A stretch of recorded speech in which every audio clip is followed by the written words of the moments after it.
एक रोटी और।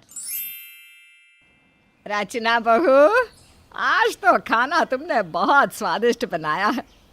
आज तो क्या सच्ची बताओ, तुम रोज ही इतना बढ़िया खाना बनाती हो कि उंगलियां चाटते रह जाओ।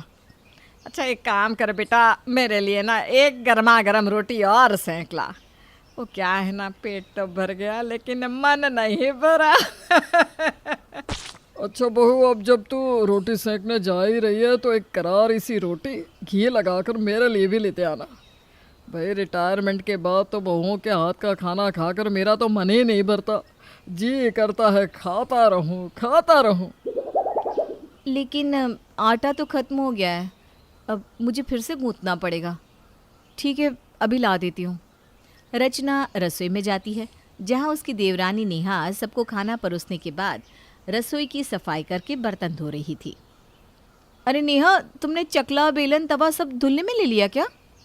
हाँ भाभी, मैंने सोचा जल्दी जल्दी काम निपटा लेते हैं, फिर हम भी सुकून से खाना खाएंगे। और अभी सबके खाने के बाद अगली शिफ्ट के बर्तन भी तो धोने होंगे ना। एक शिफ्ट खत्म होगी तभी तो अगली शिफ्ट लगेगी ना। मतलब क्या कह रही हैं आप भाभी? कुछ नहीं, तुम सब जल्दी से धोकर दे दो, मम्मी जी पापा जी को एक रोटी और खानी है। क्या? अभी तो मैं सबसे पूछ कर आई थी कि किसी को रोटी चाहिए क्या। सभी ने मना कर दिया था, इसलिए मैं आकर गैस साफ करने लगी, और अब 2 मिनट में ही रोटी मांगने लगे। हाँ, अब मांगी है तो बनानी तो पड़ेगी।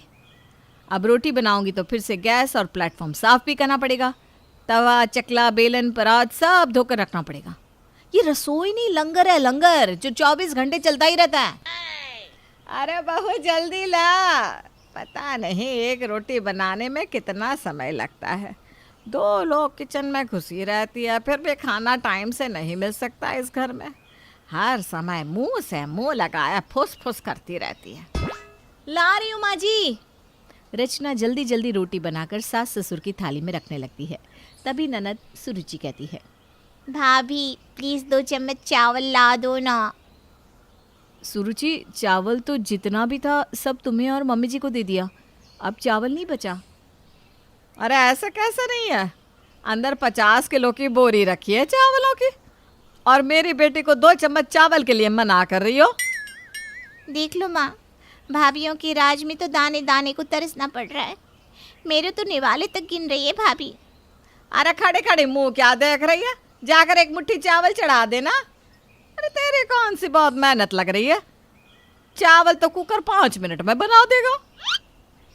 नेहा लाओ कुकर इधर दो, चावल बनाने हैं। भाभी क्या फ़ायदा हुआ मेरा बर्तन साफ करने का, आपने वापस सब कुछ झूठा कर दिया। अरे तो क्या कर सकते हैं, इस घर में हमारी मेहनत किसी को दिखाई कहाँ देती है। खाना कुकर बना देता है, कपड़े मशीन धो देती है, और हम दोनों दिन भर एक टांग पर खड़े झक मार रहे होते। अरे ला ना नेहा, फिर से कर लेते, कोई बात नहीं। भाभी ये ना हमारे घर का रोज़ का ड्रामा हो गया है। जब हम काम खत्म करके निकलने को होते हैं तभी किसी न किसी को भूख लग जाती है। अरे खाने की भी तो कोई लिमिट होती है। किसी को 1 चम्मच चावल चाहिए होता है तो किसी को आधी रोटी। अब 1 चम्मच चावल या आधी रोटी तो बनती नहीं, झक मारकर हमें फिर से कुकर या तवा चढ़ाना पड़ता है। नेहा कर भी क्या सकते हैं, मना करोगी तो सब कहेंगी 1 चम्मच चावल के लिए बहू ने घर में क्लेश कर दिया। वैसे भी मैं अभी सुरुचि और मम्मी जी के अनमोल वचन सुनकर आ रही हूँ। तुम्हारी भी सुनने की इच्छा है तो जाओ, घुमाओ अंदर। रचना और नेहा परिवार की 2 सुंदर सुघड़ बहुएं हैं। दोनों मिलजुल कर बड़े प्यार से सारा काम निपटाती हैं। इनके बीच में काम को लेकर कोई झगड़ा नहीं है, ना ही कोई ईर्ष्या की भावना है। अब आप सोच रहे होंगे कि वाह भाई वाह, अगर देवरानी जेठानी प्यार से मिलजुल कर काम कर रही हैं तब तो इनके जीवन में रस ही रस होगा, मधुर रस।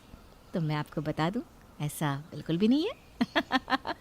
कलेश तो भाई सबके जीवन में होता है, बस उसका रूप अलग अलग होता है। नेहा और रचना जितनी भी कोशिश कर ले, उन दोनों के ज़्यादातर काम यूं ही अधर में लटके रहते हैं। कभी वो बच्चों को होमवर्क नहीं करा पाती, तो कभी कपड़े प्रेस नहीं कर पाती। और इनके अस्त व्यस्त जीवन की सबसे बड़ी वजह है इनके घर का किचन, जो दिन भर इन दोनों को काम में उलझाए रखता है। रचना और नेहा दोनों 2-2 बच्चों की माँ है। सास ससुर और ननद को मिलाकर कुल 11 लोगों का परिवार है इनका। लेकिन इन 11 लोगों के परिवार में खाना बनाने और खिलाने में ही नेहा और रचना का अधिकतर समय खत्म हो जाता है।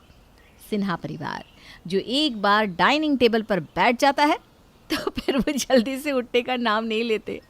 पहले एक रोटी, फिर एक और रोटी, फिर थोड़ी सब्जी और फिर सब्जी को ख़त्म करने के लिए एक और रोटी। इनका रोज़ का यही क्रम है। अब इस दिन भर चलने वाले लंगर से दोनों बहुएं बिल्कुल तंग आ चुकी है।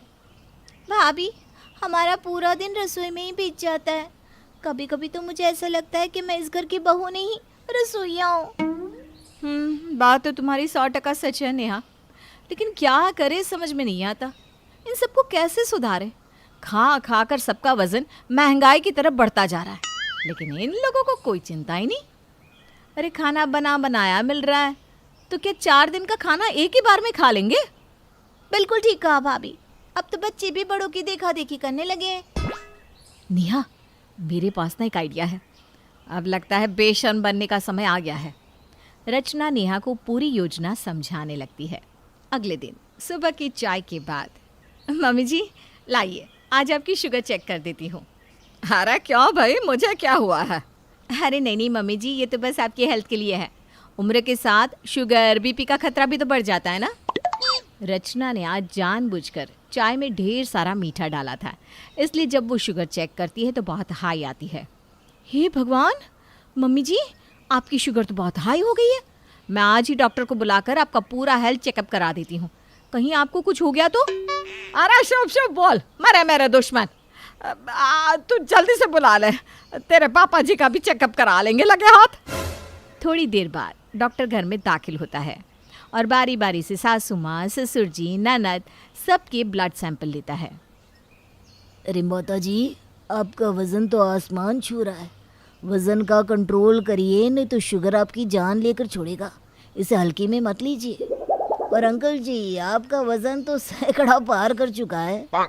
आज से आपको चावल और मीठे की तरफ देखना भी नहीं है और दिन में कम से कम 12 घंटे की फास्टिंग करनी है। खाना भी बिल्कुल लिमिट में रखना है।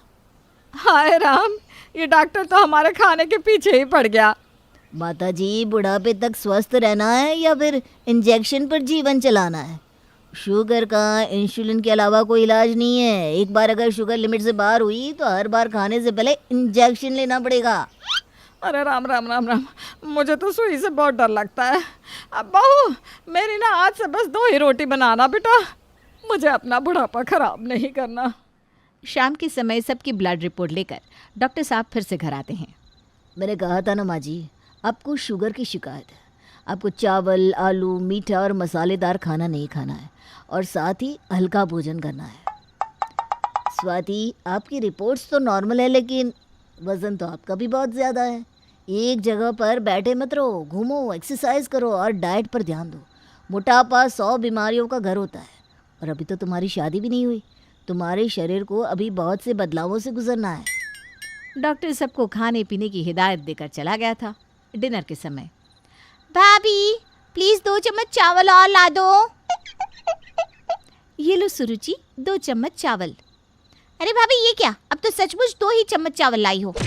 हाँ, आज से आप सबकी डाइट का ध्यान रखना है ना, इसीलिए 2 चम्मच चावल मिलेंगे। थोड़ी देर बाद, अरे बेटा, आधी रोटी और ला दे, गर्मा गर्म लाना। माँ जी, आपने तो 2 ही रोटी बनाने के लिए कहा था, तो मैंने 2 ही बनाई है। और आज से सबको अपनी डाइट कंट्रोल करनी है ना, इसलिए सबका खाना बनाने के बाद किचन बंद कर दिया है। डॉक्टर की बात भूल गए या फिर याद है आप लोगों को? अब भला डॉक्टर की बात को कोई कैसे टाल सकता था, इसलिए मन मार कर सब अपना अपना खाना ख़त्म करके उठ गए। आज पहली बार नेहा और रचना ने भी समय से खाना खाया और अपना काम ख़त्म करके कमरे में पहुंच गई। रचना की इस आइडिया से कुछ ही दिनों में घर में सबकी आदत और सेहत में काफ़ी सुधार आ गया था। मम्मी पापा अब वॉक पर जाने लगे थे और खाना भी कंट्रोल में खाने लगे थे। बस एक राज था जो आज भी राज ही बना हुआ है कि उस दिन आने वाला डॉक्टर और उसकी रिपोर्ट्स दोनों ही नकली थे।